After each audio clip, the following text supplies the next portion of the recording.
Hi, my name is Moses, and today I'm going to show you how I replaced the light bulb in my Toyota 2010 Rav4.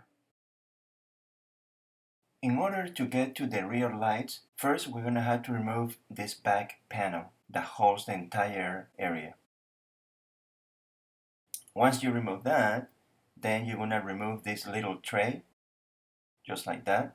And now I'm going to be able to remove this panel after removing the bolts and screws. In order to remove this entire panel, we're going to have to remove some bolts and screws. There is a bolt here, a 10mm bolt. Then there is a screw here, and also another screw on this side, on the other corner. Then we have another 10mm bolt in this location. And finally, a 14mm bolt in this location to get access to the back of the light.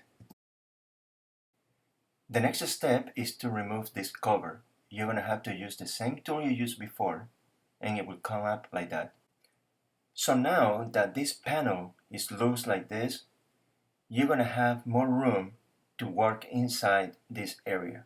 There is not much space, but you're going to need somebody to hold this panel like this while you're working with the rear lights. So now I'm going to try to show you the rear lights with this mirror. And you can see them right there. You can see the sockets. There is one there on the bottom. That's the backup light. And then you have two more lights on top of that. That's the next one.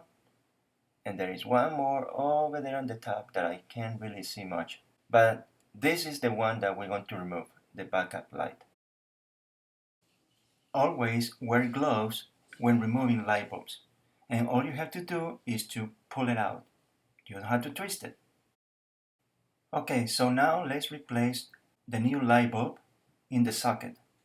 And all you have to do is to press in or push it in. Again, you don't need to twist it. And that is how you replace the light bulb. Thanks for watching. I see you the next time.